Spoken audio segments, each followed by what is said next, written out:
So ఇప్పుడు positive charge, negative charge. ఇక్కడ మనకి కావాల్సింది ఏంటి? ఐ కావాలి.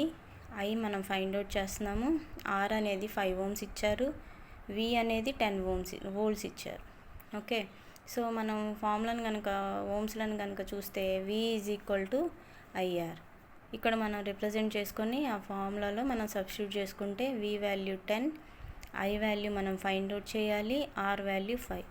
ఇక్కడ మనకి ఈక్వల్ టుకి దీనికి ఐకి ఇక్కడ ఏంటిది? ఆర్ కదండి. ఈ రెండు మల్టిప్లై అవుతున్నాయి. సో ఇది రైట్ హ్యాండ్ సైడ్ నుంచి లెఫ్ట్ హ్యాండ్ సైడ్కి న్యూమరికల్ వాల్యూ వెళ్తే ఏమవుతుంది? డివైడ్ అవుతుంది కదండి. సో 10/5 ఎంత?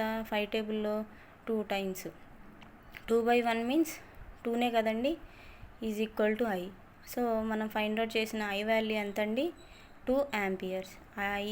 కరెంట్ని మనం యాంపియర్స్లో రిప్రజెంట్ చేస్తాం. ఓకే, ఇప్పుడు మనం ఓన్లీ ఒక రెసిస్టెన్స్ ఉంటే వాల్యూ చెప్పాం, కానీ కొన్నిసార్లు 2 రెసిస్టెన్స్లు ఉంటాయి.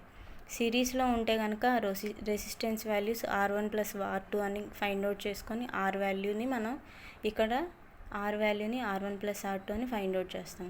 అదే ప్యారలల్గా ఉంటే ఏం చేస్తాం? ఫార్ములా 1 + R1/R2 అని రిప్రజెంట్ చేసుకొని ఆ ప్యారలల్ వాల్యూని ఫైండ్ అవుట్ చేసుకున్న తర్వాత ఆర్ని దానిలో ఇంక్లూడ్ చేసుకొని అప్పుడు మనం చేస్తాం అన్నమాట. ఆ టాపిక్స్ అనేవి నేను నెక్స్ట్ క్లాసెస్లో చెప్తాను. మీకు అర్థమవుతుందని అనుకుంటున్నాను. ఓకే, నెక్స్ట్ వీడియోలో కలుసుకుందాం. Take care, bye bye.